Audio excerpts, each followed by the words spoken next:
of course, when you see me looking all bright and beautiful, it is just to give you the update for the day. On that note, I welcome you to the Breakfast Cafe on High Impact Television. I am Sarah Owusu-Ansah. I'm feeling myself looking up. Before my co-presenter hypes me, let me hype myself small. I know I'm feeling myself looking all dapper and, you know, in pink. Oh but my who gosh. else would I be doing this for if not for you? But I'm not the only one looking pretty on this set this morning. I have someone looking very pretty as well. From our hair, it's our hair for me. You know, people that have long hair that like to flaunt it, sometimes I just look at them like, you know what, it's okay.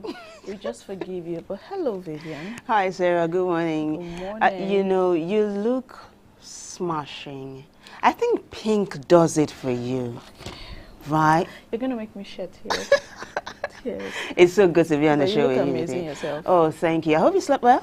Yes, I did my best. Mm-hmm. I did my best. I wish it could have been longer, but Yeah. we're here. Yeah, your best is good. You look well rested.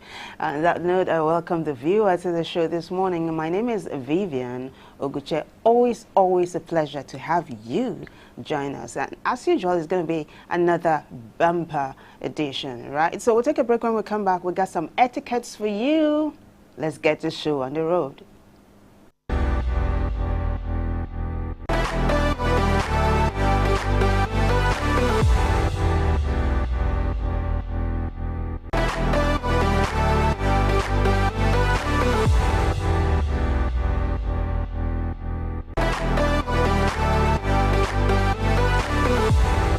All right, so today we'll take a look at a job interview etiquette. This is heavy. So let's begin with the pre-interview preparation. Now, thorough research. That's how you start when you're going to go for an interview. Thorough research. Delve deep into the company's mission, values, recent projects, and industry trends. Understand the role's responsibility and how your skills align. Now, this is not to terrify you. It's very, very simple. Yeah. Number two, also, practice makes perfect. Rehearse common interview questions, focusing on clear, concise, and compelling answers. Also consider potential behavioral or situational questions, and I think the simpler the better. Number three, attire and grooming. Dress professionally and appropriately for the company culture. That means you have to know what the company culture is about. Also pay attention to grooming details, ensuring a polished appearance. 4, materials. Bring extra copies of your resume, a portfolio if applicable, and a notepad for taking notes. Very true. Very true, yeah? Very true. You know, I once went for an interview. Talking about research, I once went for an interview, and one of the questions thrown at me was, okay, amongst the people, the interviewers, who would you say is the head of this? Oh my God, that's putting you on the spot. Yeah, and the good thing is I had done my research on the company. I looked at their pictures, who is the sales manager, the HR, head of the technical and all of that, head of marketing. Mm-hmm. So it was a very... It was easy for you? If I didn't do my research, I would never have known. So it's important to do a thorough research, understand the values, the mission statement, vision statement of that organization that you're applying. Then also about dressing. Mm-hmm. I was at a place and I saw someone come for an interview, a corporate job. It's a very corporate job, and it was putting on slides, like this slippers kind of thing. And you don't even if I'm a hiring manager, the first appearance matters a lot. If it was a kind of job where you wouldn't need to dress official, it's different.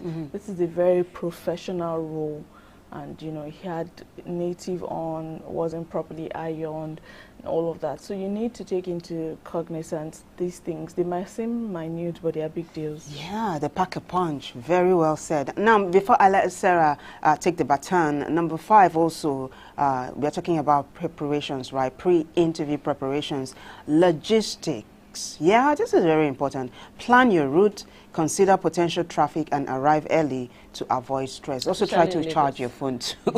Especially in Lagos. Lagos would, you know, teach you a lot of things. I was on my way to the office yesterday from a location that wasn't supposed to take me more than 20 minutes, and I ended up spending almost 2 hours on the road because of traffic. So imagine I was going for an interview. You just have to plan yourself, and unforeseen circumstances can happen. The road might seem free on your map, and then before you get there, something could have happened. Absolutely. So you leave early? You leave early. It's better to arrive there earlier than to arrive late. Fantastic. I think you got more for us on interview conduct. Away from the pre-interview, let's go into the interview conduct proper.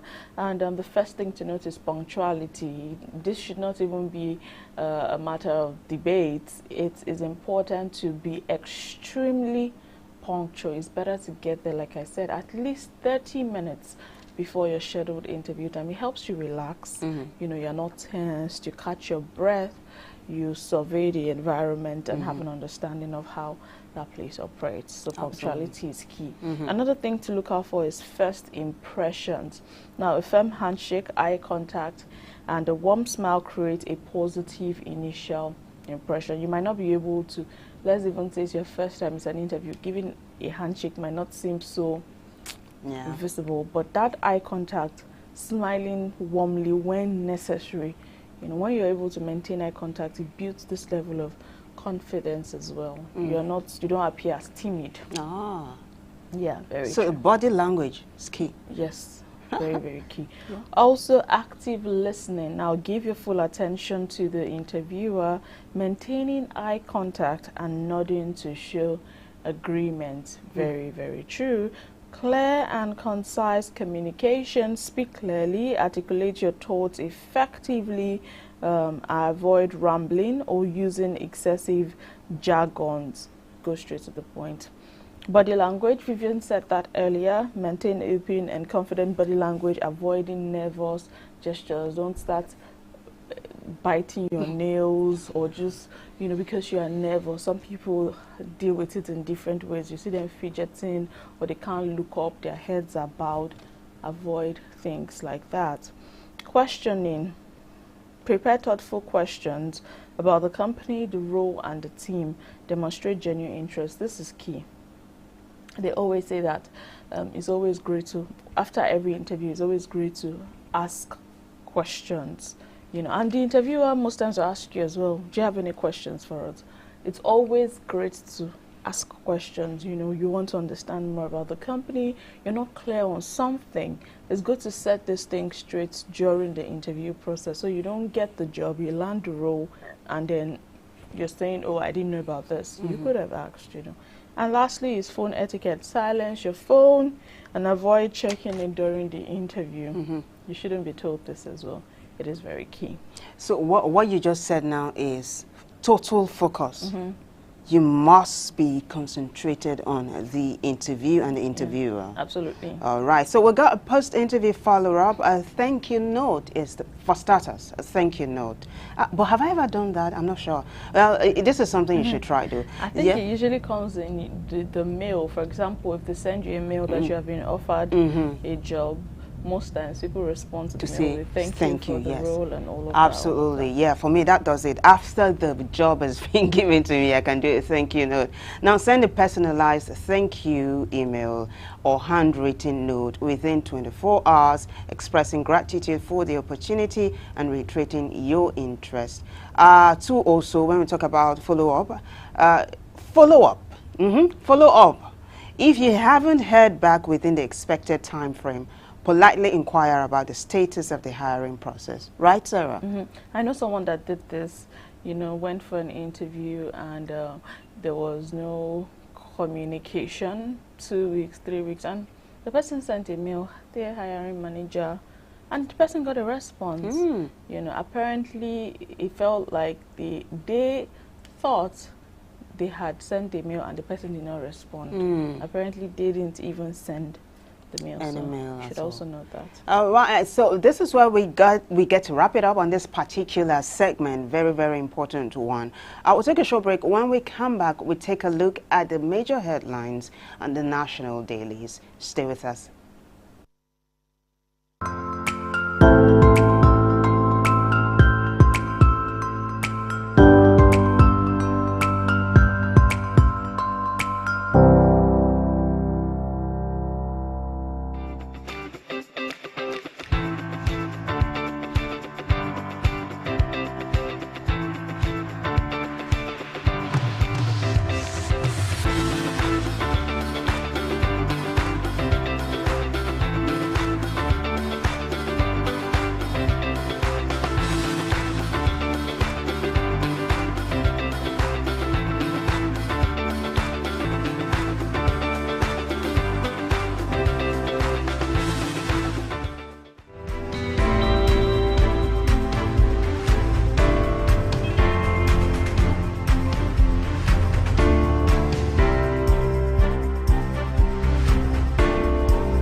Welcome back. This is still the Breakfast Cafe on High Impact Television. And right now we delve straight into the review of the papers. As always, we take a look at the Punch, the Guardian, the Vanguard, as well as the Daily Trust newspaper.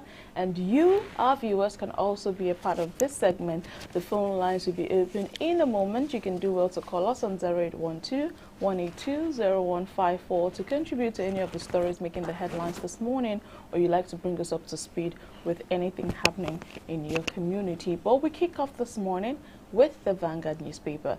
And what does it have for us? As the major caption this morning, we have the big read here that says, ballooning operating cost.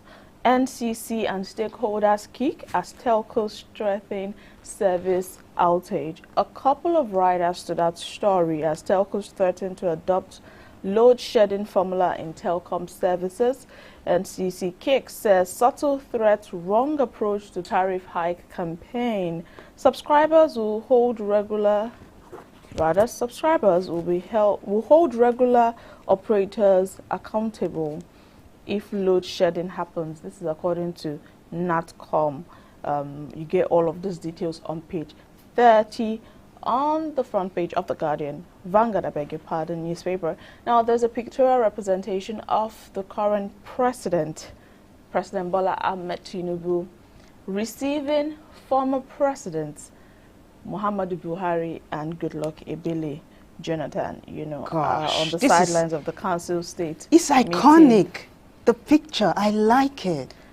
3 presidents, of the Federal Republic of Nigeria seated together. It's awesome. Right.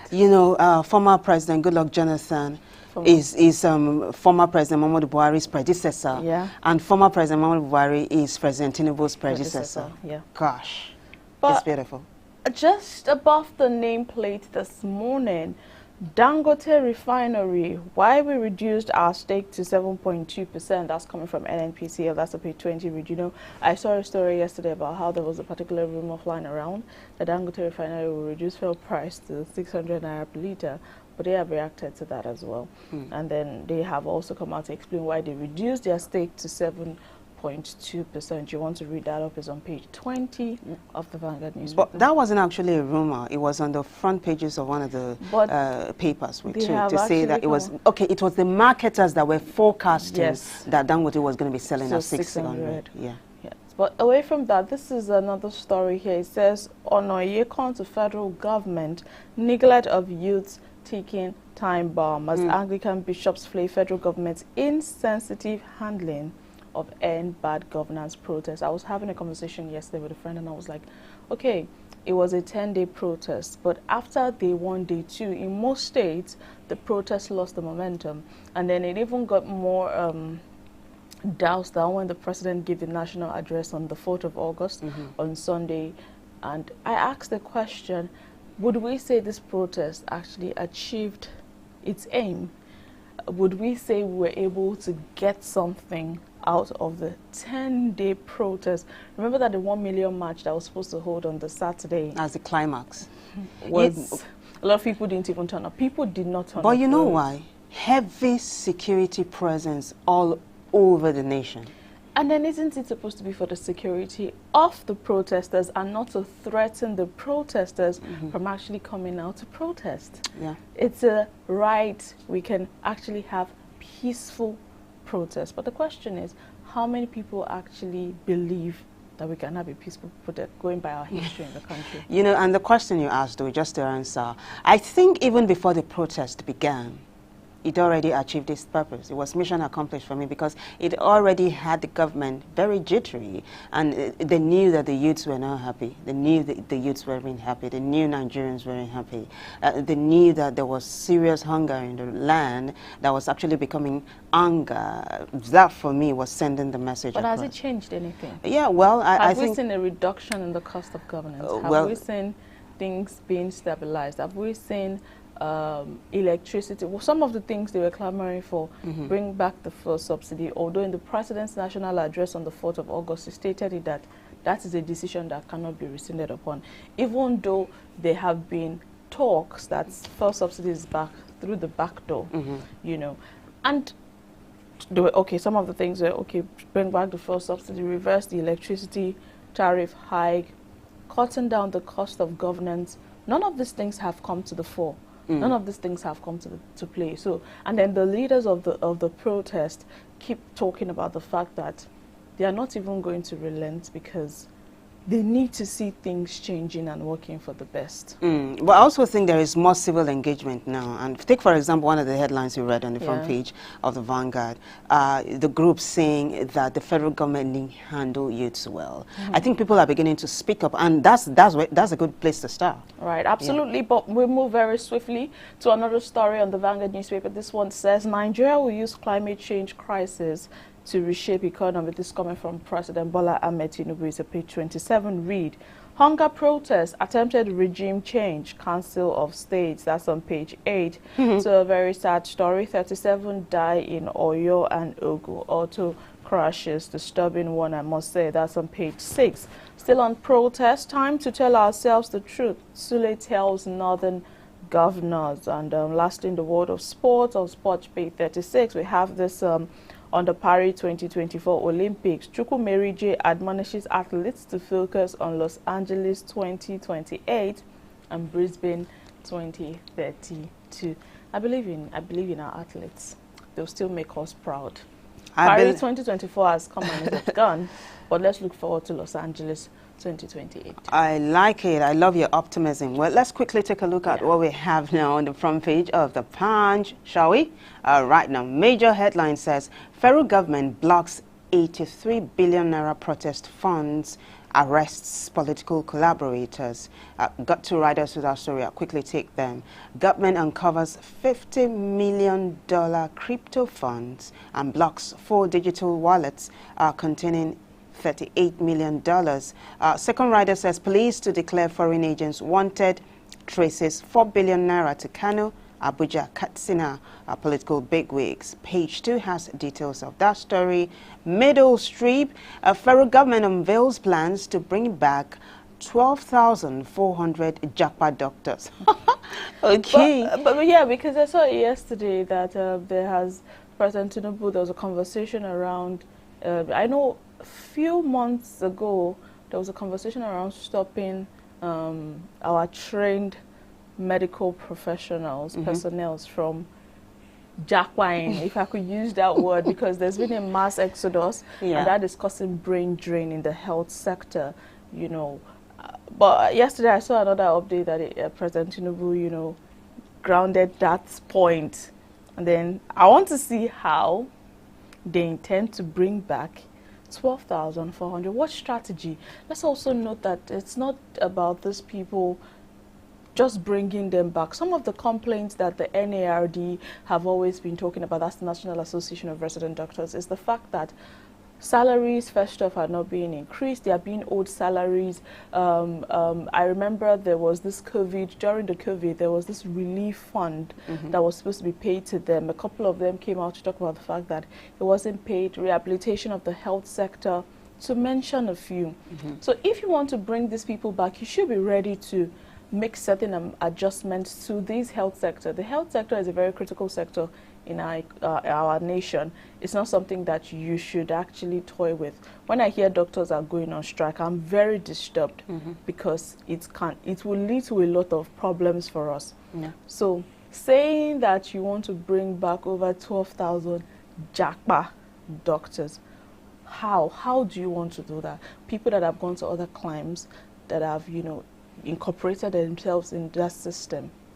How do you want to achieve that? I think the doctors themselves who intend to come back, if they want to come back eventually, would tell the government this and this and this must be in place, or else nahi. Haven't we seen cases where they have these conversations that in fact they sign memorandum of understanding, and then we hear again few weeks or months later that, oh, this part did not meet their own side of the agreement, and so we are going back to our strike or our protest or what have you. Well, like I always say, I'm an incurable optimist. This is a good move, though, if it works out, right? Let's quickly move on. 109 senators earn 1.4 billion naira annually. Oh my gosh, it is mind-boggling. Taking me back to what the former president Olusegun Obasanjo said. But they have said they don't fix their salaries, so Let's see how that pans out. Let's see how it pans out. Above the masthead, EFCC donates 50 billion naira crime proceeds to NEL fund, okay? NNPC postpones Port Harcourt refinery kickoff 6th time. Oh my gosh. Dangote refinery postpones kickoff.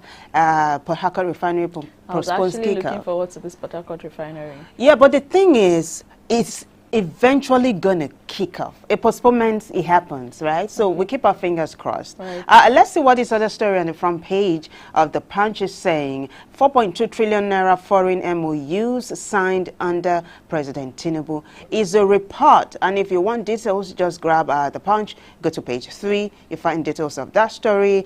Below the middle strip now, you have, like Sarah talked about earlier on, President Tinubu, flanked by former President Goodluck Jonathan and former President Muhammadu Buhari. You also have the President of the Senate there, Akpabio Goswell.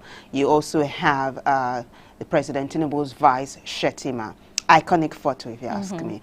Below that is Chase, okay? Page 7 has details of that story. And 16, oh gosh, this is unfortunate. 16 confirmed dead in Oyo, multiple crashes. Our thoughts are with them. And you have this one here, NGC, to select Ariwola's successor on Friday. And that wraps it up for us on the front page of The Punch. Very quickly, let's take a look at the Guardian newspaper. It greets us with the health sector. The major caption has to do with the health sector, and it says, National Health Insurance Act. 2 years after, states under-enroll as 90% Nigerians still pay out of pocket. There's an infographics to that as the cost of health care up by over 200% in the last 1 year, with most Nigerians unable to pay out of pocket. Only over 18 million enrolled in nationwide insurance scheme, as federal government accounts for over 3.5 million, private 2 million plus, vulnerable groups 2 million, state 8 million plus. Health. A lot of people these days cannot even afford to buy drugs. Like the statistic says, healthcare has gone up by over 200% in the last 1 year. It is very true, because drugs that you were getting for maybe 1,500 naira, 8,000, 9,000. So these days, a lot of people, when they're even ill, they just keep it to themselves, or take a paracetamol, a pain relief or something. Or local herbs. Local herbs. A lot of people also go that route as well. But you get all of the details in regards to this National Health Insurance Act on page 6 of the Guardian newspaper. Moving very swiftly from that, reps upbraid WAEC for failing to account for 5 million, I beg your pardon, 5 billion naira calculators. That's on news page 5. That's an interesting story you want to take a look at. Benue farmers panic over persisting droughts. Talking about climate change. That's on page 30. This is disturbing because Benue is the food basket of the nation. Yeah. And if the farmers are crying, government should take note. Yeah, pay attention to that. 16 died, 17 injured in Ibadan multiple road crash. That's on Metro page 8. We took that on the other papers as well. Chairman affirms 26 embattled Rivers lawmakers as APC members. You get all of this detail on page 29. Customs. Nigeria's food imports surged 95.28% to 920.54 billion naira in the first quarter of 2024. Get all the details to that story on page 3. Manufacturing. FMCG firms post 25% YTD losses as demand plummets. That's on page 15. EFCC stakes 50 billion naira in NEL fund, warns against abuse of funds. And lastly, Obasanjo IBB absent as Buhari Jonathan ex-leaders pass vote of confidence in current president Bola Ahmed Tinubu. You get the detail on page 6. I'm wondering, Obasanjo IBB absent. Okay, leave my thoughts to myself. Yeah. But that's it on the Guardian newspaper this morning. All right, so I got the Daily Trust, and on the front page of the Daily Trust here, major headline, Nigeria wasting rice, yam, fish amid food crisis. This is a major report that we all should take a look at, right? So page 4 has got details of that. It's a big deal. Below that, you have 28 killed in Oyo Ogun road crashes. Very unfortunate. Right below that, you have this one coming from the RMAFC. It says, each senator earns 1.063 million naira. I think that's in response to former President Olusegun Obasanjo's query. Below that, you have Tinubu approves 300% pay rise for judicial officers. Yeah, I saw that yesterday. Yeah. Impressive, I must say. You also have this one on the front page of the Daily Trust. Wait till 2027 if you are not satisfied with government. This is coming from Council of State. This is a lot too. Just go to page 7 though for details of that story. I also remember that as a voter, you've got the power to, you know, keep this administration or ask for a change. Above the masthead, you have LG polls, opposition kicks state electoral bodies impose new fees. Also on the front page of the Daily Trust, 70% windfall tax burdensome, ill-timed. This is coming from directors. Last but not least, on the front page of the Daily Trust, NNPCL, FIRS, others frustrating National Assembly, Tinubu's government. This is coming from a Senate panel, and this is big deal, if you ask me. Big deal. Let's see where you can get details of that. Go to page 6. Yeah, you get details of that particular story. And that wraps it up for us on the front page of the Daily Trust and this segment of the National Dailies. Now, when we come back, we will have a guest analyst, and we will be delving deep into most of the stories we just reeled out to you. Stay with us. We'll be right back after the show break.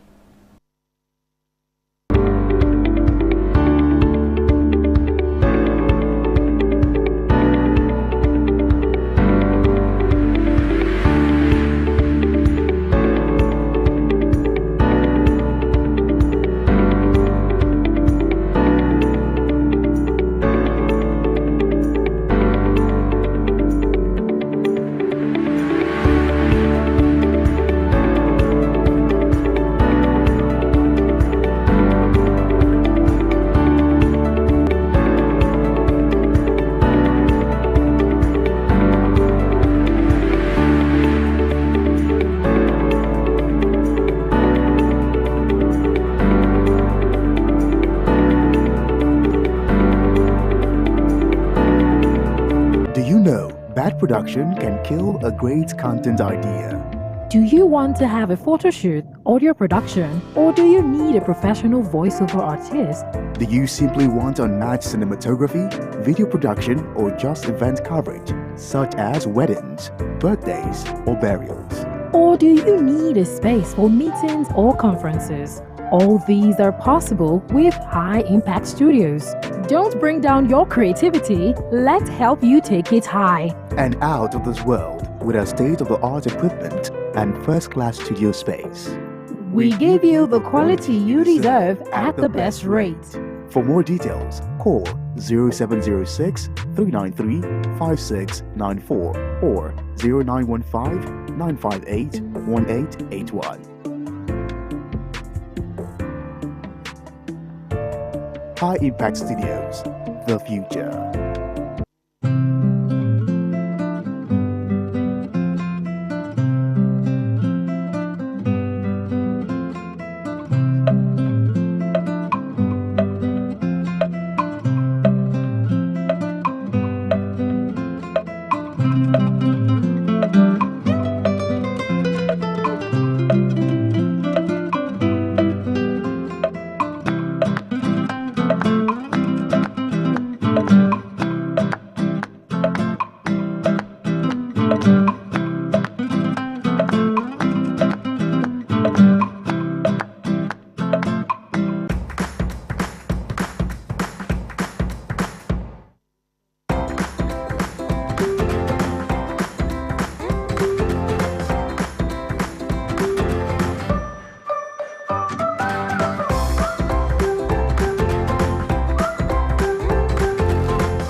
Welcome back to the newspaper review, and Vivian and I have taken a look at the stories making the front pages this morning. And right now we'll move into another segment where we have a guest analyst join us to talk about some of the stories on the papers. And this morning we're joined virtually by Folusho Olakwo, who's a legal practitioner, to dissect and take a look at some of these headlines on the national dailies. Good morning, Folusho Olakwo. Thank you for joining us on the newspaper review today.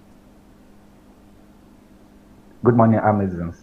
It's a pleasure being with you early this morning.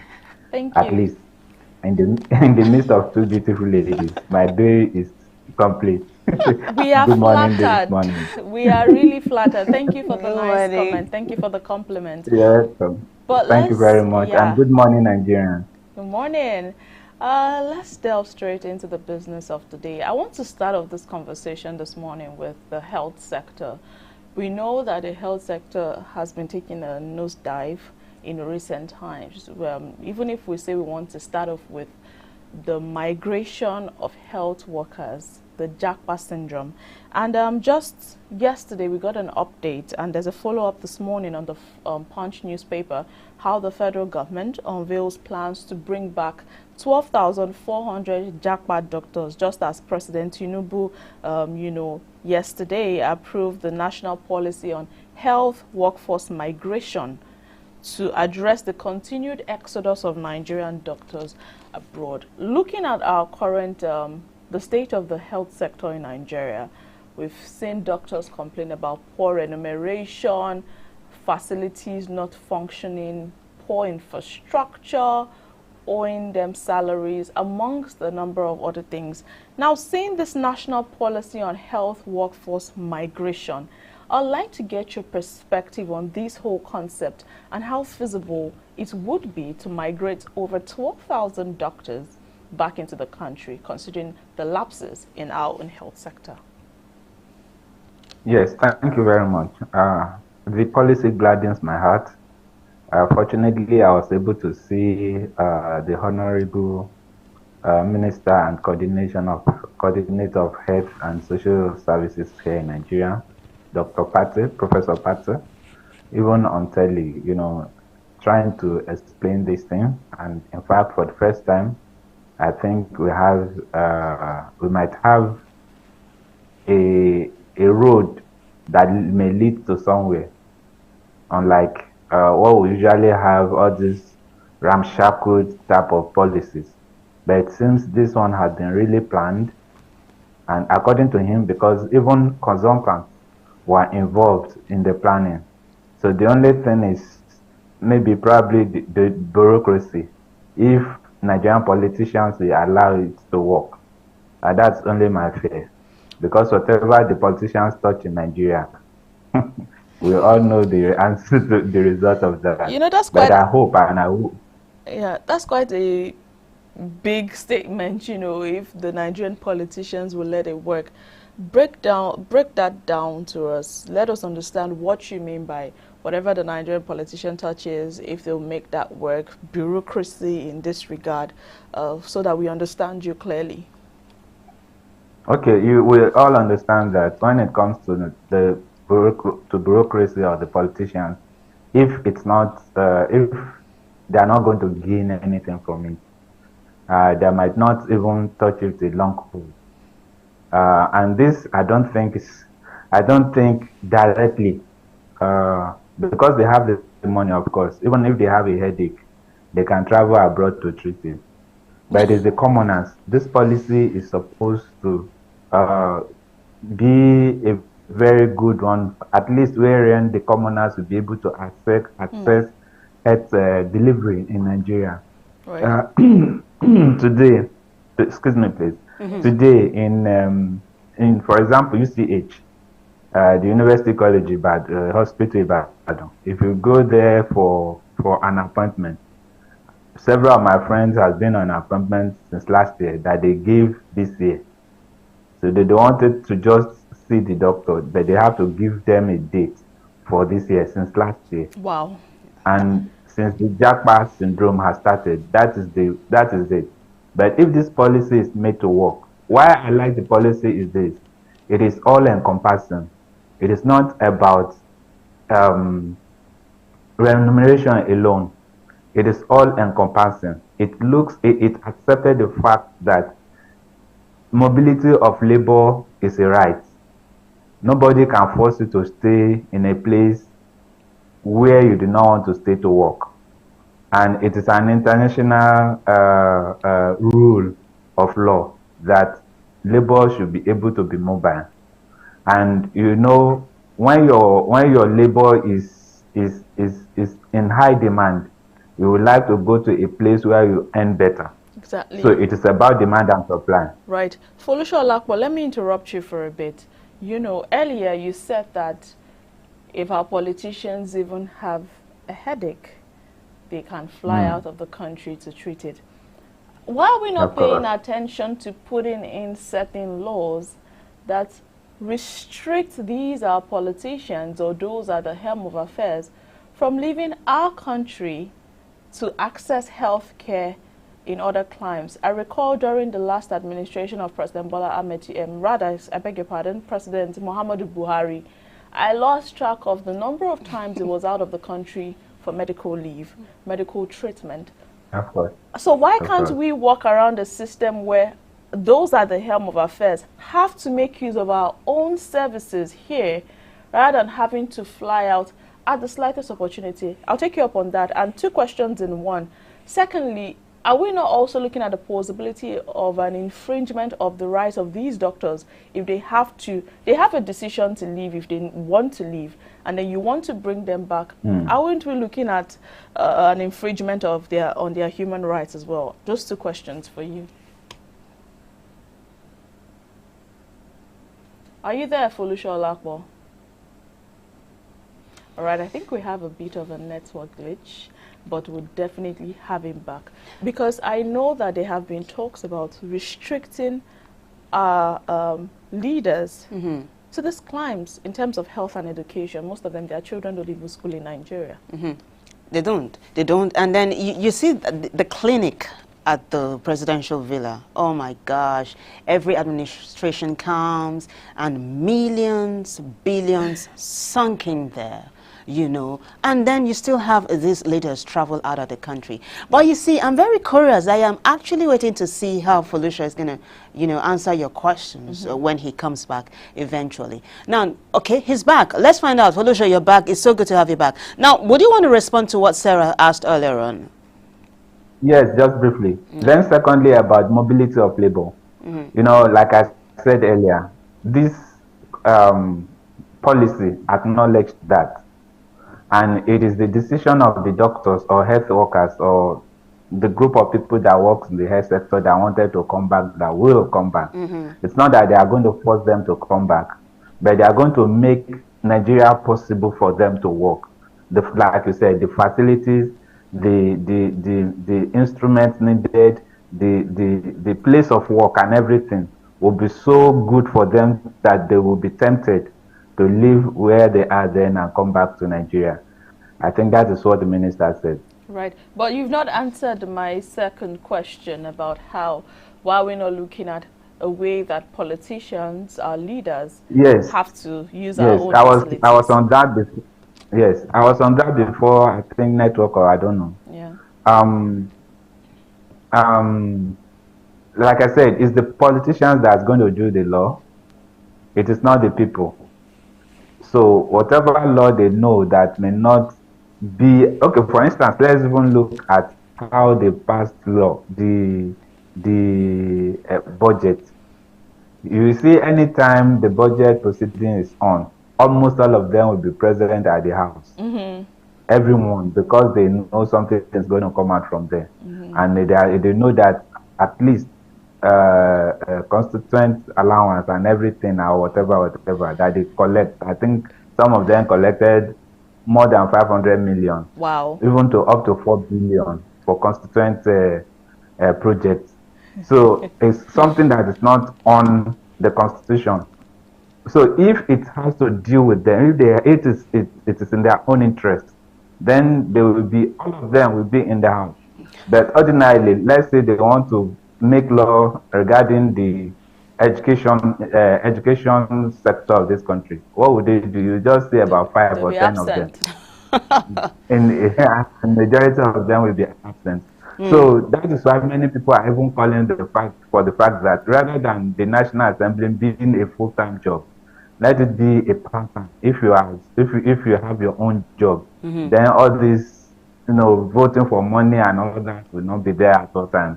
All right. So, my dear, I'm sorry to disappoint you. It is the politicians that are going to make that law, and I am sure I can bet you they will not make that type of law. Wow. Now, away from that particular story, let me take you to the front page of The Guardian. We have this one here.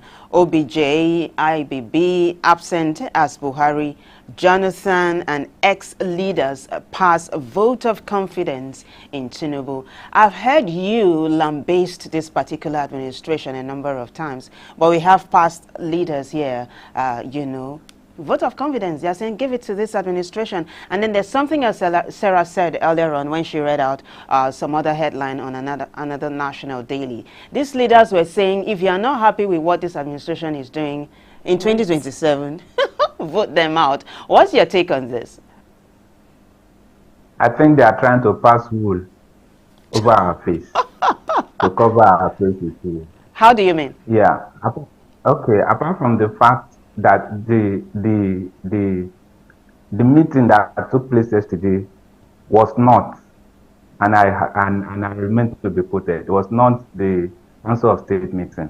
It was just a glorified Federal Executive Council meeting. Wow.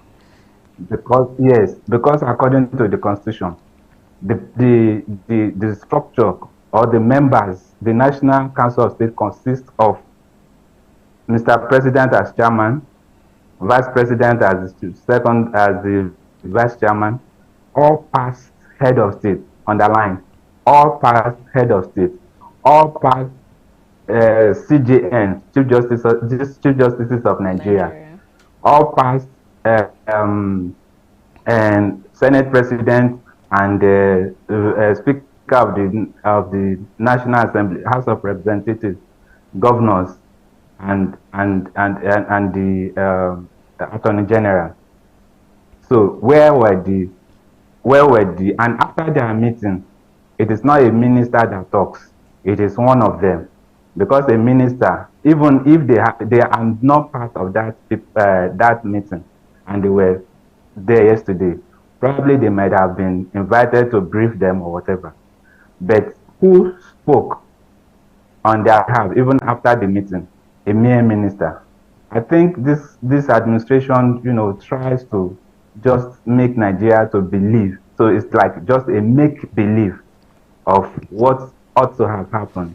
To me, what happened yesterday was just a child's play, or maybe we allow that carry. And whatever they might have even resulted, or the consequence of their meeting, to me is nothing, because it's unconstitutional. And in fact, it should not be reckoned with. Whatever decision they took in that place does not represent the interest of the Council of State.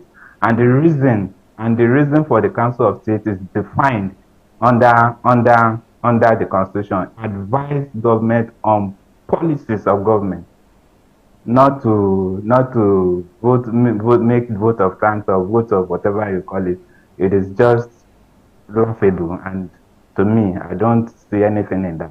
I'm sorry, but that is my position. Right. Okay, let me take you up on this conversation that has been going on for a while now, talking about the salaries of our senators and those at the helm of affairs. I recall that former President Olusegun Obasanjo, over the weekend into Monday, we got a headline about how he was talking about how they fix their salaries, which shouldn't be the case.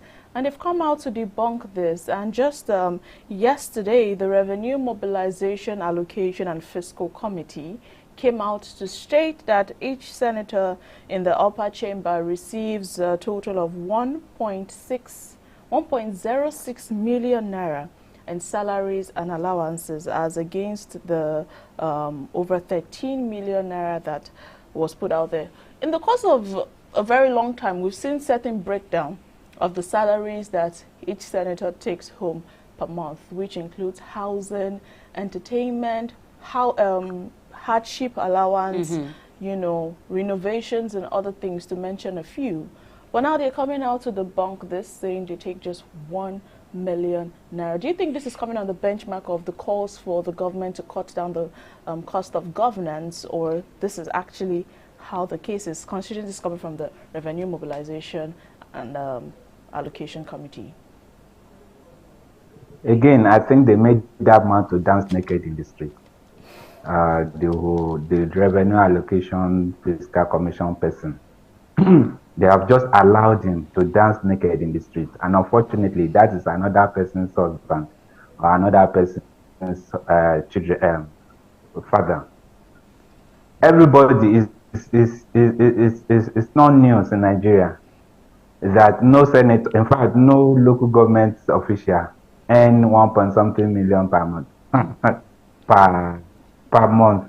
So is it 1 point something million they are fighting for that they can kill for? Is it? I think what the man said was what they were supposed to earn. In fact, severally, Shehu Sani, former senator, even told us how much he earns when he was there, over 13 million then. So it's not news. And in fact, if that one cannot be cross-checked or whatever because of the shenanigans around them, what of the outgoing laws that were made for outgoing governors that have to earn the salary of a sitting government, of a sitting governor, the 300% of allowance for this, medicals for their family, 3 or 6 cars every 3 years, houses in 2 places in Nigeria. Where are the RAM facts when they were doing all this? So, to be sincere, my ladies, I think this man was just made. He was made, or maybe he allowed himself to be made to dance naked in the street. He's not saying the truth. Of course, what he's saying is what is the law supposed to be, but that is not what the law is. Everybody knows, at least to some extent, how much a senator earns in Nigeria, and none of them goes home less than 30 million naira. They know this, and that is why many of them, majority of them, may want to die there. So, if anything, do you think that it's because of 1 point something that somebody will go? Please. Let me quickly come in here. And then dancing naked in the street. That's an interesting visual I don't want to concentrate on right now. But let me quickly take you to this story on the front page of the Daily Trust. It would be remiss of us to have this conversation with you without running this by you. President Tinubu approves a 300% pay rise for judicial officers. He got 1 minute to react to this. Does this excite you in any way? To some extent, yes. Okay. To some extent, because the judiciary cannot really be remunerated well. Before now, I think the CJN goes on with less than 1 million naira per month. The CJN, the Chief Justice of Nigeria, but now it's going to be going home with about 5 million or there. It's a good thing. At least maybe if they are well remunerated now. You know, according to statistics, this last year, the judiciary overtook the police in the statistics of most corrupt government institution in Nigeria. The police was #1 first. Now I think it has been overtaken by the judiciary, and that maybe many people will say it's lack of the remuneration was very poor. So if you want to get service, you should be able to. If you want to get justice, you should be able to remunerate the person that's going to give that judgment well, so that he won't be tempted by litigants even to just write whatever they want because those ones are able to pay. This one is very gladdening, and I thank President and this administration for doing this. Really, you say I'll invest them all the time, but where they do well, I commend them too. Also for this, I commend them. All right, this is a safe place to land. Yeah, thank you so much, Folusho Olakpo, for your always contributing, you know, in a very insightful manner. Folusho Olakpo is a legal practitioner. He's also a public affairs analyst. Thank you so much. Thank you for joining us. Thank you. Yeah, thank you for having me once again. Good morning this morning. Good morning. All right. Right. That was, I really did not even want us to wrap up the conversation because it felt like there was more to keep unfolding, and especially in regards to that conversation around salaries, you know, this is a big debate. Even though he has, they also said, oh, there are some other remunerations that come in just once a year, excuse me, like car allowance and all of that, like once in a tenure, I beg your pardon. But that does not showcase the reality we see, you know, when talking about remunerations for senators, those in the green chamber, red chamber, what have you. Yeah, but flipping the coin on remunerations, he's very happy now that there's a pay rise for judicial workers. And there's something that he said was the clincher for me. He said it used to be the police that was the most corrupt institution in Nigeria. Now the judiciary has taken over as the most. Imagine the judiciary, which is supposed to be the check. Yeah, around that. But he also is a litigant and a legal practitioner. And he said that the judiciary overtook the police. But he said with this increase in pay, that might reduce corruption because they are well taken care of, so they might not be induced, you know, to be corrupt. Well, on that note, we'll wrap up this segment. Yeah, when we come back, the show continues. If you just joined us, this is the Breakfast Cafe right here on High Impact TV. We'll be right back.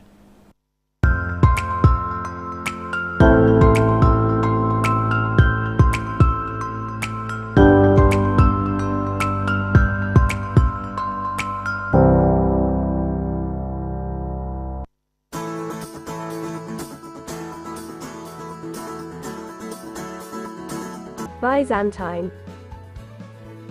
Byzantine. Byzantine.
As a child, what is most important to you is love, warmth, acceptance, and security. But as you grow, There is a paradigm shift in the way you approach life. The interest you lose in some things, you pick in other things. Sometimes, the road is smooth. Other times, it is rough. Every step of the way comes with a new hurdle to scale. You win some, you lose some. You laugh hard, you cry hard, but at the end, you look back with a fulfilling smile and say, what a ride. High Impact Television equips you with what you need every step of the way.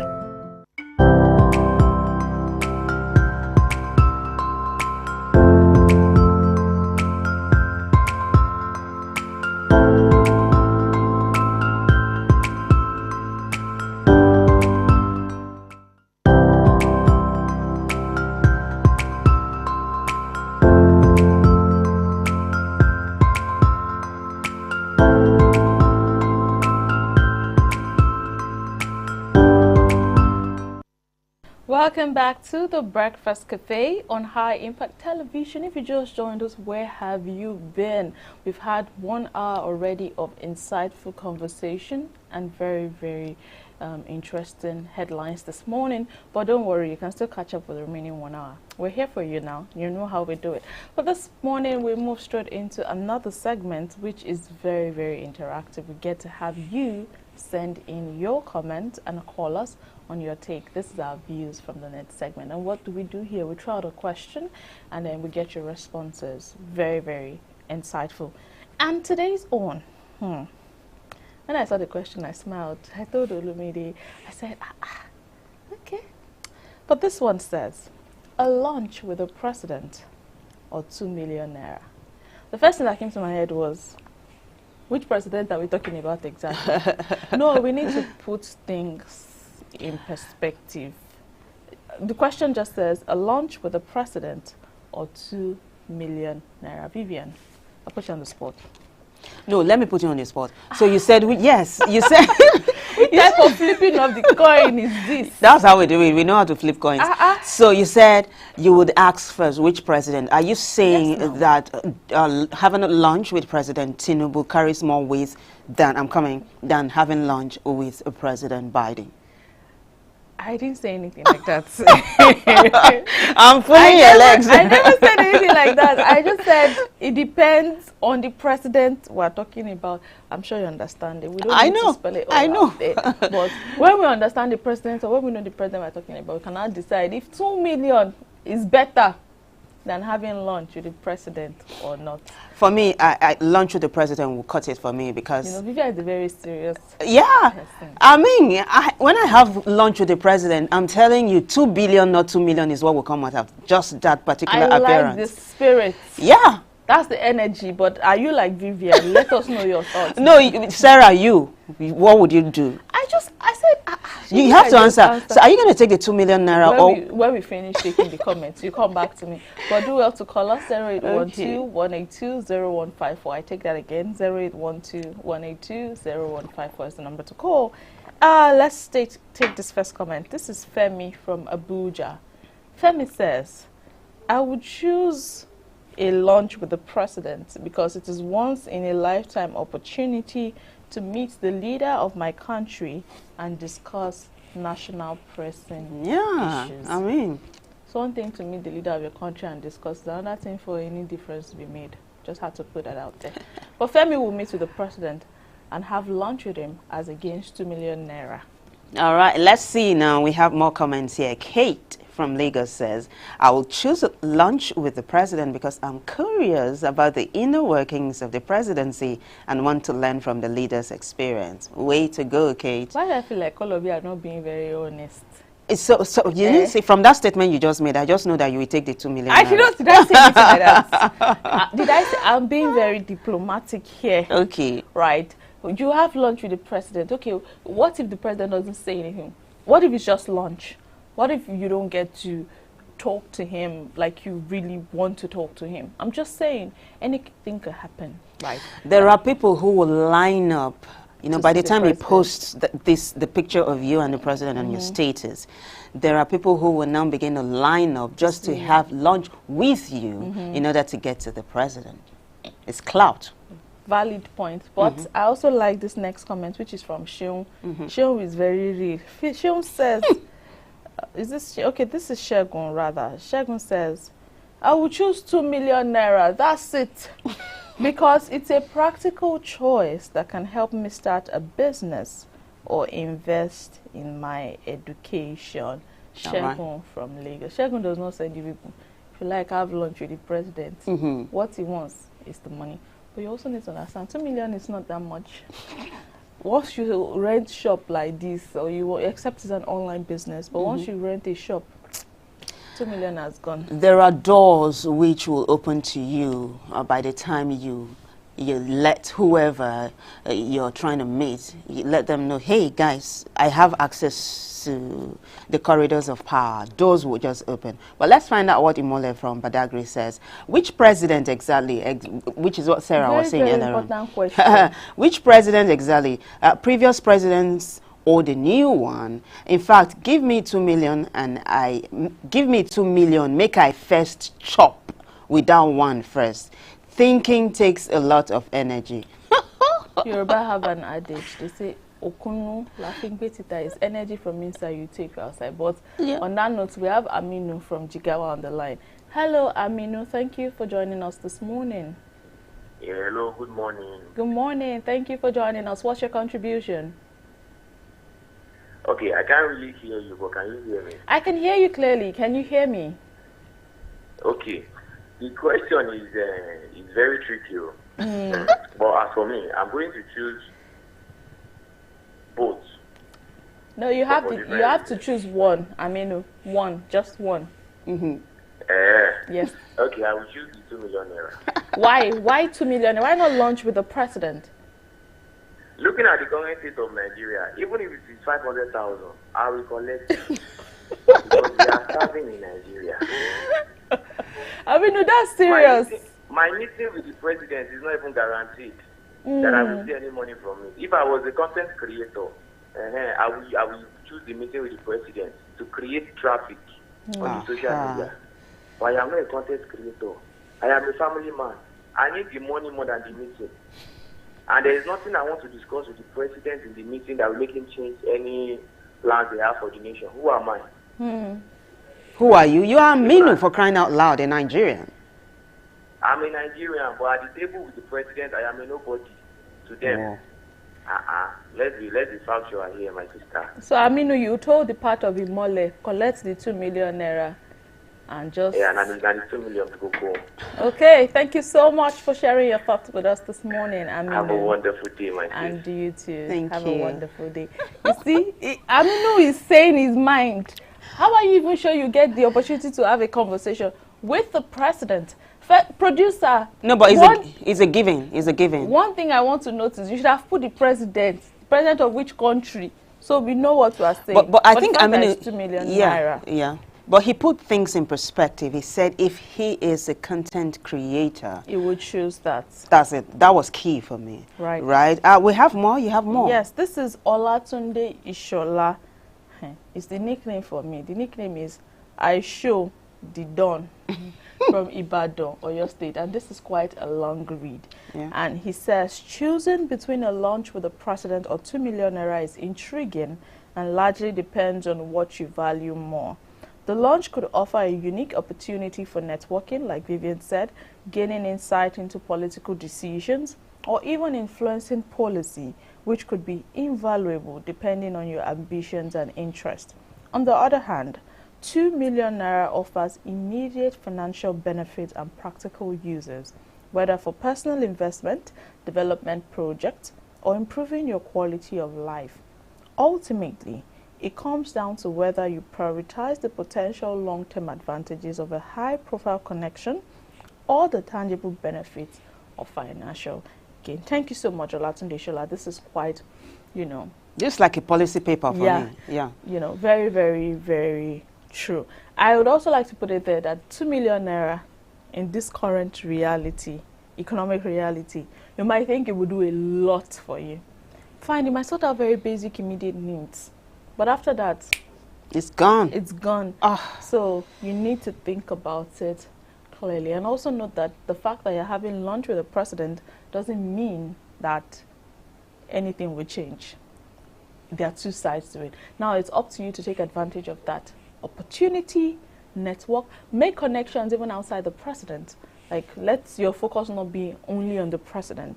You know, there will be other people around him, minister or senator or vice president or what have you. Yeah. Connect to people as much as you can. And I think that's what you should look out for as well. All right, so I've got Marvelous from Ibadan. Marvelous says, what a fantastic, a fascinating question. I'll hold my thought, talk to David first, and then we'll get back to Marvelous. Hi, David. You're calling from Ojuelegba. Thank you. Please go ahead with your contribution. Yeah, considering this question, it's not that difficult, sir. Because me, I'll pick that 2 million naira. Why, David? I mean, 2 million naira can solve a lot of things for me immediately than meeting the president. If I meet the president now, what will I do? One free meal. 2 million will give me plenty food. How about networking, building connections? Can you hear me? Yes, I can hear you. We can hear you. Can you hear us? Yes, I can hear you. I said, how about networking, building connections, maybe selling a business idea or something to the presidency? How about that? The connection is not sure. If you meet, even if you meet the president today, the connection you get from other people is not sure. But if you give me the 2 million naira now, I know that the 2 million is in my account, and I can see it every day. Right. I like that. So you're looking more into the immediate what's the word, financial gain than the possibility of a long-term gain by having lunch with the president. All right, we lost the call with David already. Yeah, so I was going to talk about Marvelous. Yeah, this is what Marvelous says. What a fascinating question. I'll choose lunch with the president. Having lunch with the president will be an incredible opportunity to, one, he itemized it. So one, gain insight into the country's leadership and decision-making processes. 2, discuss pressing national issues and potential solutions. 3, learn from the president's experiences and leadership style. 4, represent the voices and concerns of my audience if I were allowed to ask questions.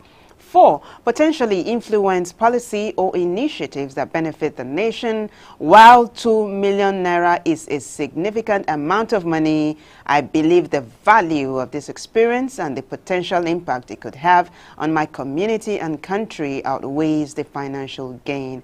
Marvelous Oyedele from Ibadan in Oyo State. Come, let me just ask you, would you truly represent the voices and concerns of your audience? Like, you know, another thing is sometimes when we have this opportunity, we sometimes get starstruck, we sometimes lose our thoughts, we sometimes just get destabilized. But I'll hold on my thought as we take Kemi from Lagos. Hello, Kemi. Thank you for joining us. Are you there, Hello. Kemi? I can't hear you. Kemi, we can hear you clearly. Are you there? Okay. In my opinion, I think I'll go for the lunch with the president. Why, Because Kemi? we all know that the other band is not just an ordinary thing. Yes. I mean, meeting him is going to pave way for me because I might not people speak the food that I came to eat.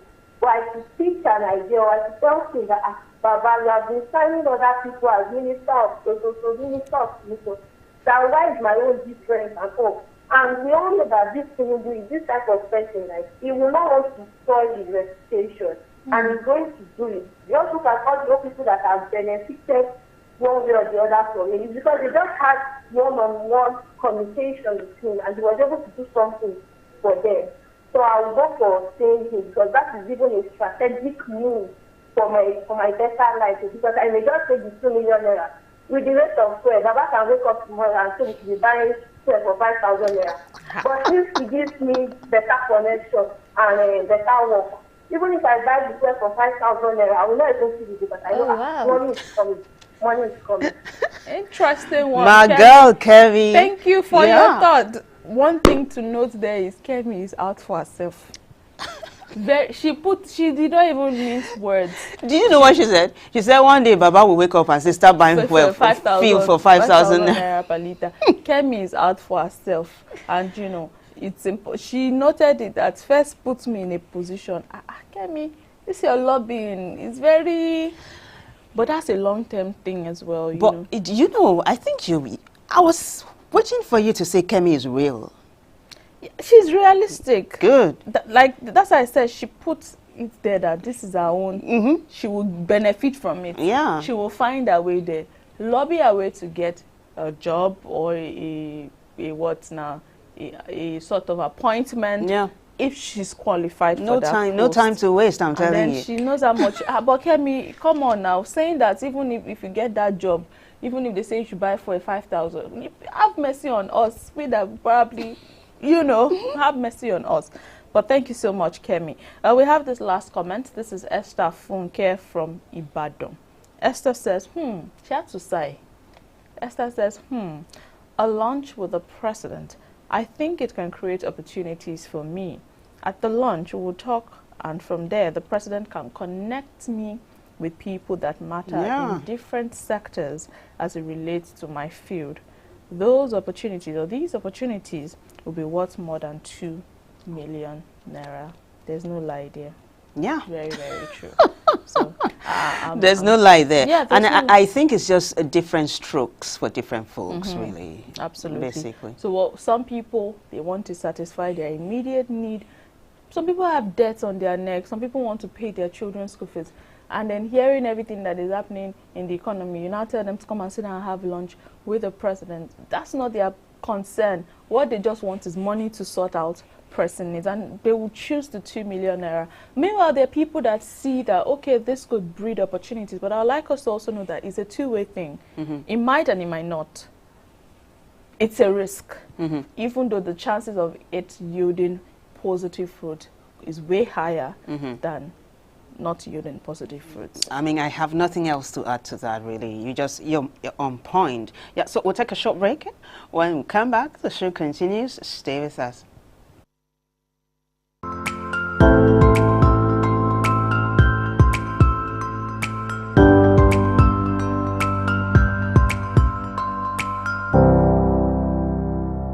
Do you know bad production can kill a great content idea? Do you want to have a photo shoot, audio production, or do you need a professional voiceover artist? Do you simply want unmatched cinematography, video production, or just event coverage, such as weddings, birthdays, or burials? Or do you need a space for meetings or conferences? All these are possible with High Impact Studios. Don't bring down your creativity, let's help you take it high. And out of this world with our state-of-the-art equipment and first-class studio space. We give you the quality you deserve at the best rate. For more details, call 0706 393 5694 or 0915 958 1881. High Impact Studios, the future.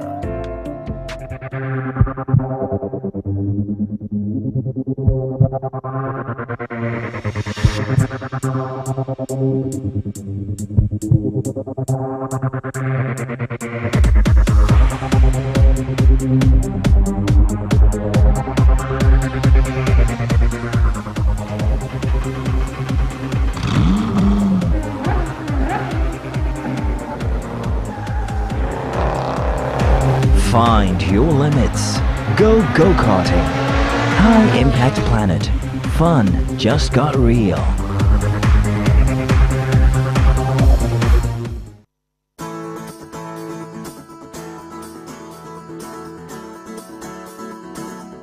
Abrogate. Abrogate. Abrogate.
Welcome back to the Breakfast Cafe on High Impact Television. It's been a smooth ride so far. Thank you for staying with us.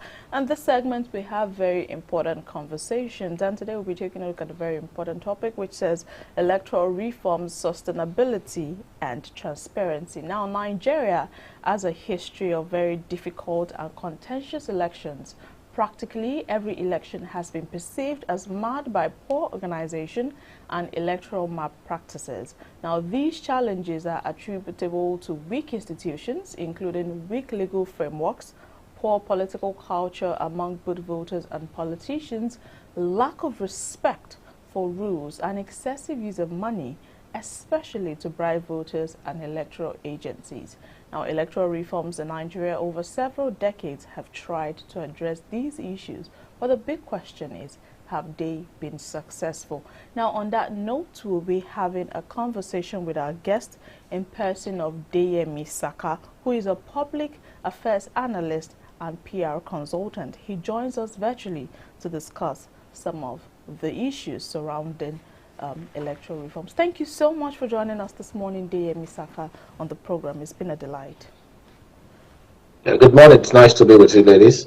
Good morning. Thank you. Thank you so much. But if you ladies are putting red, I'll probably say come dance with me, but you're putting on pink. We are so, in fact, the way we have been flattered this morning, it's just amazing. But thank you so much for the compliment. But let's delve straight into the conversation. I'll kick off with this now. According to reports, 4 billion naira was spent on last year's general election, with hopes and expectations dashed. What measures can be implemented to ensure transparency at all levels in electoral funding and campaign finance? Well, it's whether we like it or not, election is an expensive venture. Seeking political office is also very expensive anywhere in the world. That is why if you finally look at democracy, which is a form of government, that anyway it is practiced, the economy you see on ground, or the form or the type of economy that thrives in such environment is capitalism. Because every investors, whether you like it or not, an investment into getting people into electoral offices, and there must be a return on investment, not necessarily through corrupt enrichment, but probably through government patronage. So whether we like it or not, election is an expensive venture, and you will need money. For the sake of giving it a bit of integrity. Oftentimes, countries and electoral bodies with existing electoral laws put a cap on what you can spend. In some countries, they go further to investigate and put an eye to see how you spend your resources.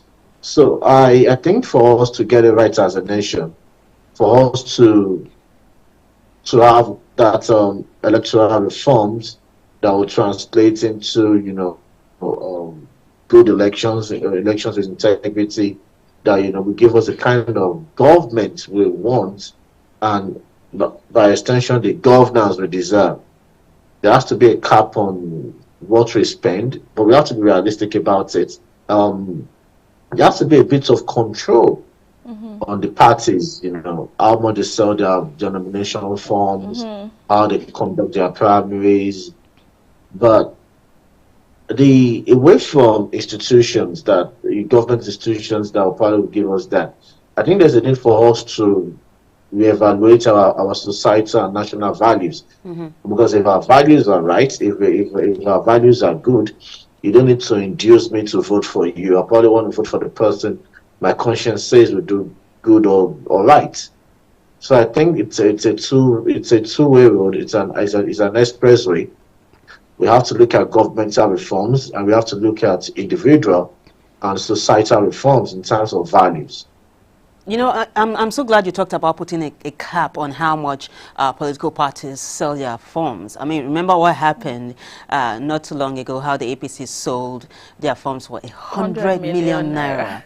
But away from that, though, the off-season elections coming later this year, with the off-season election coming later this year, what mechanisms can be put in place to ensure accurate and timely reporting of election results?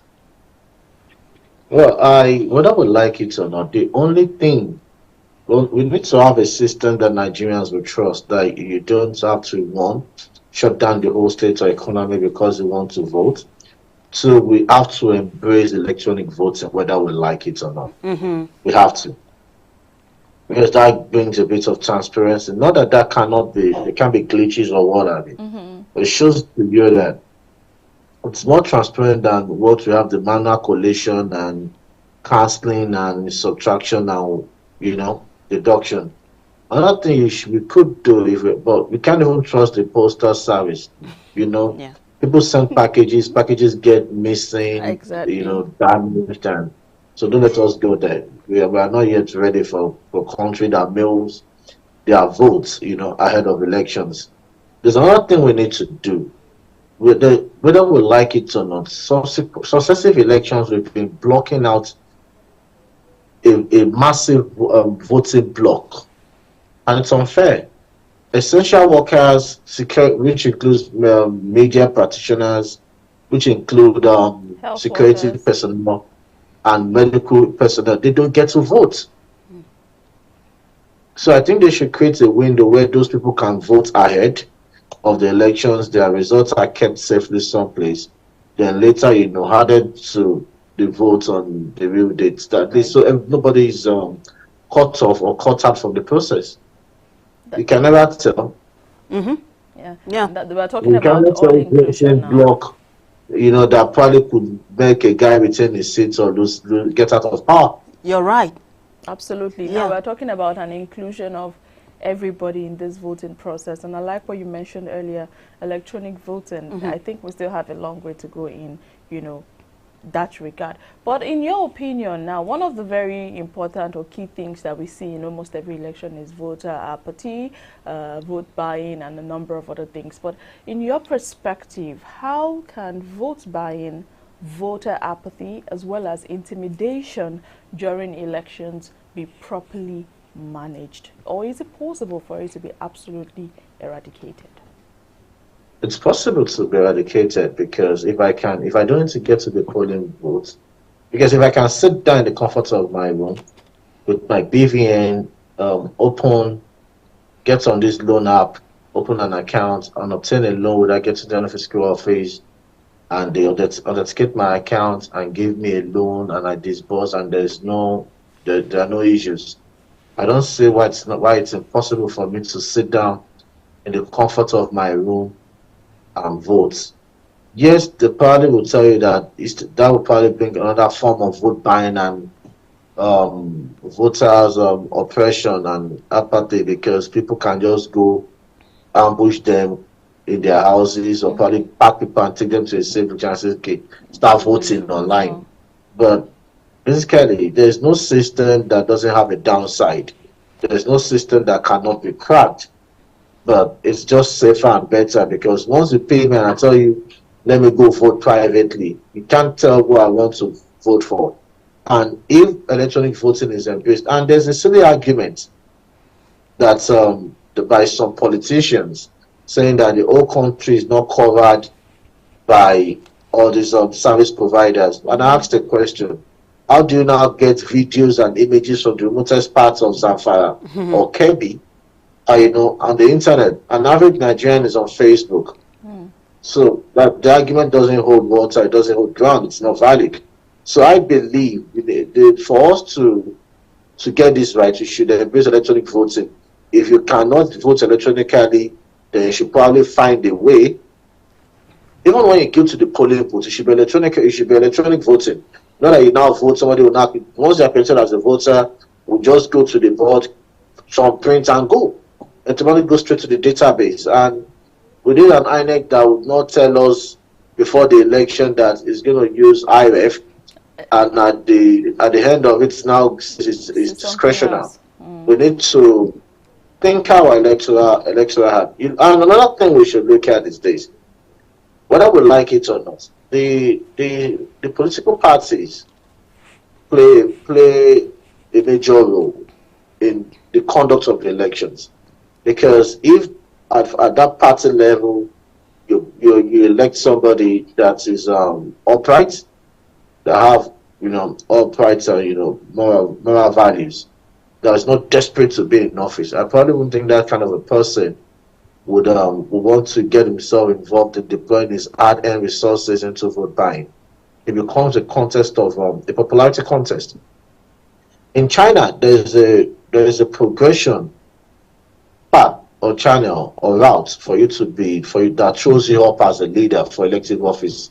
So I think we should also think as something like that. Like not just any Tonoa Dr. and Aliyu that probably would just say want to become a governor. You probably need to have something in your background, either private or public sector experience before you get into public office. We've been experimenting with our public offices and it has brought us to a disastrous state. When I was in primary school, I remember Nigeria, India, and Brazil were called developing nations. Pakistan was not even in the mix. China was described then as a country that is just as population and was high poverty rate. Now, China has taken over almost 100 million people out of poverty. And I think they do that almost on a yearly or a decade basis. India is a superpower. India is also a nuclear power. Forget about the optics, forget about what you see. India also has a thriving defense industry. Thriving defense industry that has brought about, a reduction in the internal security crisis and terrorism and what have you. Brazil has a thriving defense industry too. In the midst of being in a zone or probably a region that has high criminal activities, drug cartels and what have you, Brazil is relatively safe. And what am I saying is this is what purposeful, intentional, and tested leadership brought to those nations.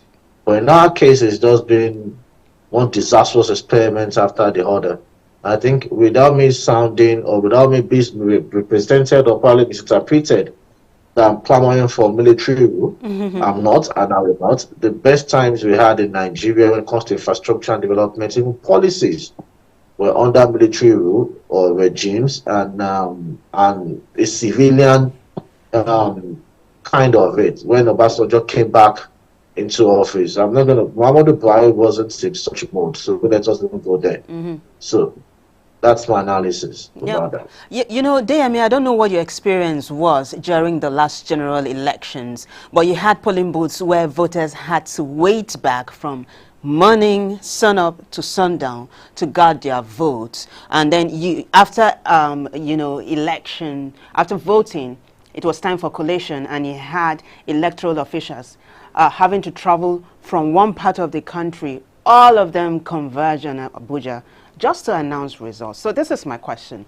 What mechanisms can be put in place to ensure accurate and timely reporting of election results? You're being generous with your explanation or probably narrative or narration of what happened in the last election. I was on air with a radio station monitoring the elections, and you could imagine that a lot of parts in the Kogi elections did not get to vote. They're disenfranchised. A lot of wards, especially when it came to governorship elections, lost the rights or probably had their democratic and political way truncated because touts came, destroyed polling booths, and a guy made a statement before the elections, and I must put it out there, Musuli Akinsoya, and the Commissioner of Police Lagos State, because I'm going to use Lagos State as a case study, said he was joking, that he didn't mean it, but we saw the interpretation of probably we saw the aftermath of such statements, and until we speak, he hasn't been even invited for questioning.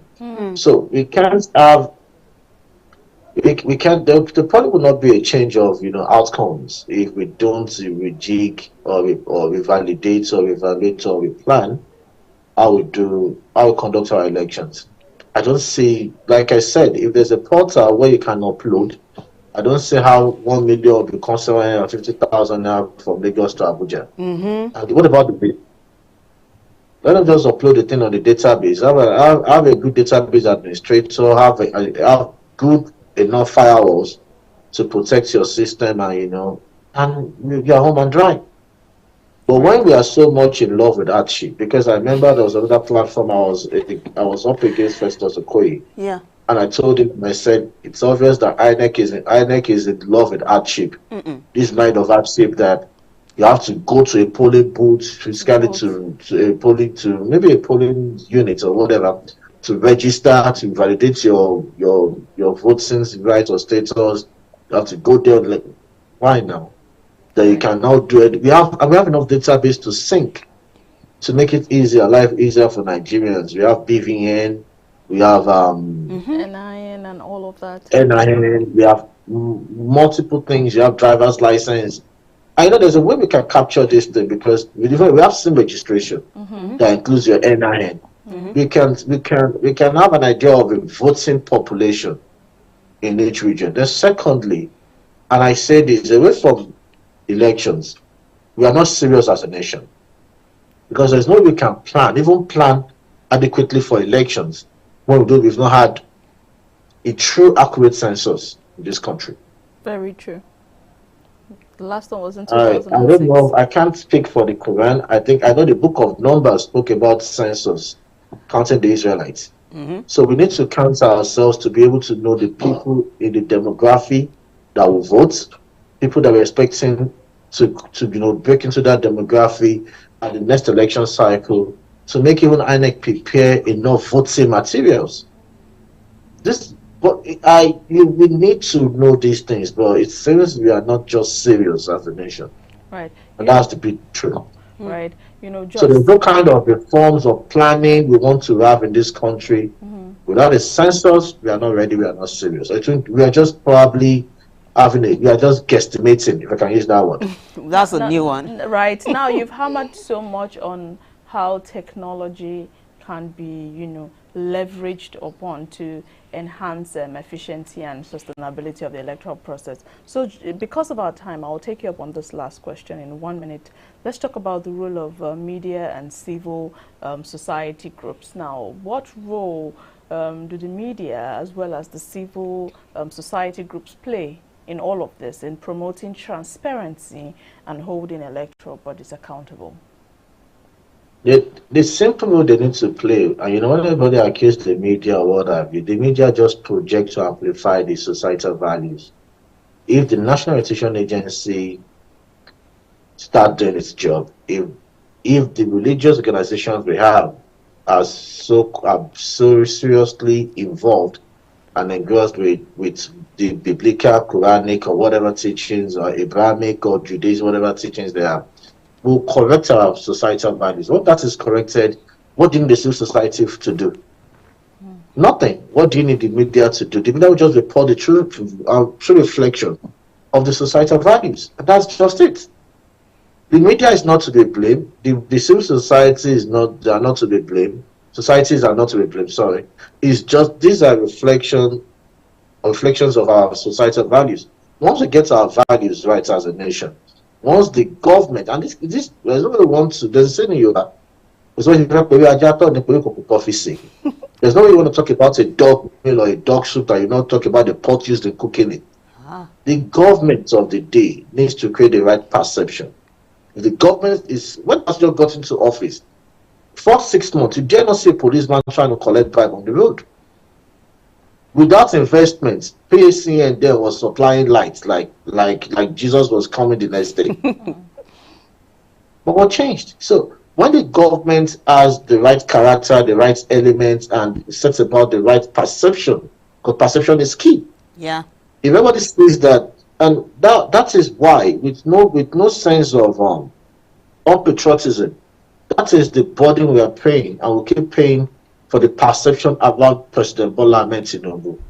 A president that doesn't have his primary school, secondary school background, a president that, whether we like it or not, there's a perception that he was involved allegedly in identity theft. You know, this kind of these are murky waters that we are delving into right now. We have to bring you back to talk about this particular topic you just delved into, but we have to call it wraps of this particular segment because of our time. You have been awesome on the show.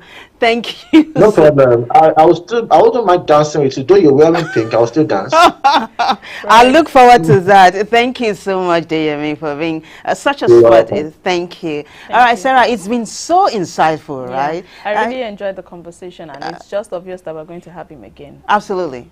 We are doing a part 2 of this, but we've been talking about, electoral reform, sustainability, and transparency. And our guest analyst on this segment was Deyemi Saka. We'll take a short break. When we come back, the show continues. Stay with us.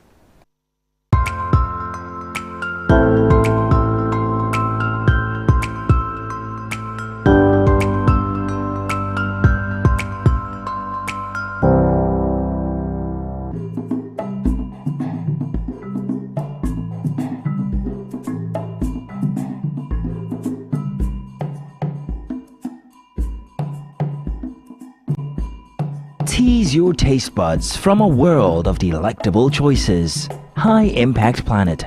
Fun just got real.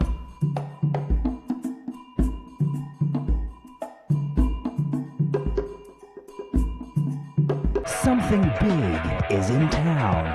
Something powerful and majestic. A mammoth creation destined to become a legend by all who encounter it. High Impact Planet.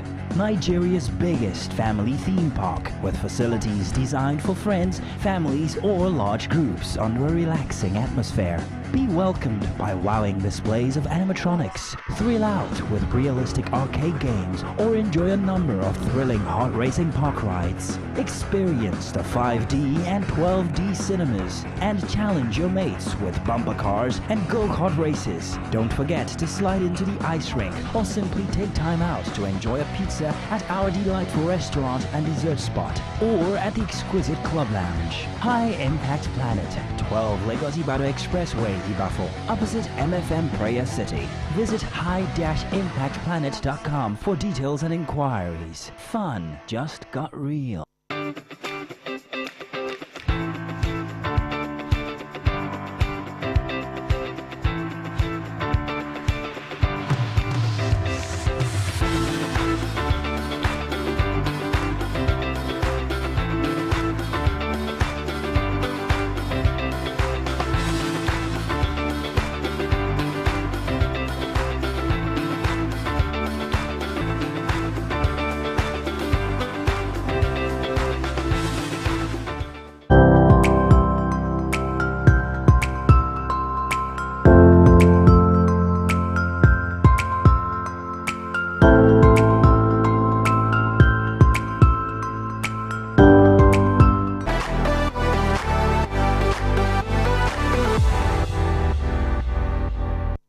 This man you see here is one of those innocent persons that was defrauded by these fraudsters, who look for every way to hypnotize their victim and extort huge amount of money from them by deceiving them. So just tell us what happened. Be very brief. Okay. A day come when one guy saw me, and I said that he saw bright future. That I have bright future. That there is one thing he's going to do for me. I should buy coconut and salt. Then that coconut, I'll give it to him. He will take it to 3 Junction to pray for me. Then the salt, I should take it to him. Then during the morning, I should use the salt and pray. Then get back to him. That is how we all started. Then when they break, and I use the salt to pray. Then I went to his home. Then and I'll do some things, manipulate some things, and say that there is a lady that does not want my success in my family. All those kind of stuff. As I start generating weight, that they started collecting money from me until they took me to Osun State. And they took you to Osun? To Osun State. From where? From Delta here? From Delta here. To Osun State? To Osun State. Okay. Then they collected money from me there. How much? It's close to 500,000. 500,000. Yes, all I spent there. Then when I came back. The video is a very disturbing video. Making the waves on social media. about a Nigerian who was reportedly scammed. They call it via voodoo or what have you. And we can see the State Police Public Relations Officer of Delta State in person of Bright Edafe, you know, interrogating him. According to him, he was taken to a river in Osun State in a bid to extract more money from him. And he reported to the police when he realized what was happening. And the suspects were promptly arrested. They claim to have seen a bright future around him and requested he buys some things, coconut, salt, for some sort of atonement, or I don't know what it is. He called it prayer. Prayer. And you know, this is just I'm sure that this is one out of so many other cases that we don't get to hear about, that people just, you know, some people might not even get over it. But it's also a call for us to be very sensitive and pay attention. People are out there looking for different strategies to dupe people, for victims. Some would just call you and say, I think you're registered for something, or send you an email. It just shows that we need to be very alert. I'm glad that he came to his senses and realized at some point that he was being duped. Now, but the thing is, when the police asked him how much was collected, he said about 500,000 naira. So you're seeking a bright future. You have 500,000 naira. Put that to work and see what is going to get you. That's why there's a thing like, it's not a natural eye. The whole prayers and what have you, there's some sort of manipulation in that. But let's see some comment. This is Big Giant 001. He says, then use juju for you, Abi. Now you clear eye, you take pay. This comment, I don't. He's saying 1.7, but the guy said about 500. And the comment we have here is about 1.5 million on the Punch newspaper. Okay. Now this is official OV Young. It says, then plenty for Bini. One even tell me, make I buy catfish, make it take pray for me. With the laughing emoji. You know, yeah. It's now it's like a business now, a new strategy. You want to give us more comments? Yeah, Mr. Stay, you what now? He said you never hear of fast lane water. That's another one. What is fast lane water? What is fast lane? We should probably do our research. Fast lane water. Then another one just clapped. He just this other contributor just clapped hands, and then his official mayor senior says, "May the boy thank God who say them no buy for that place so that their axe no go cast." You know what he's saying? Yes, he's lucky he wasn't killed. He wasn't killed, yeah. So that they don't their secrets is not exposed to the public. But it's just very disturbing. They had to take him all the way to Osun. A river from Delta. In fact, Sarah, you have more interesting comments. This is Ademola CFR_CFR. It says the victim is also criminal minded. If they had asked him to present a human part for rituals, he would. Then Joshua 007 King says, okay, there's a word he used. A man like you will walk towards you and say something like that and you truly believe him. Greed has led you into madness. See, greed. Very, very true. Well, so much has been said on this, right? You want to add more before we take a break? No, I think that's it. But let's quickly give you, before we go, let's give you the weather forecast for the day.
And that's our show for us today and for you especially. Thank you so much to everyone who contributed to making the show a success. A bigger thanks to you for watching. You made a difference. If you liked it, keep it again with us. Same time, same station. Until then, have yourself a fantastic day ahead. I am Vivian Oguche.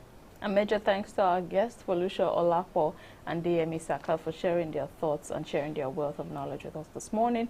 Do not forget to follow us across all of our social media platforms at High Impact Studios, High Impact TV, and the Breakfast Cafe _. And don't forget, we currently stream on Facebook as well as YouTube at High Impact TV.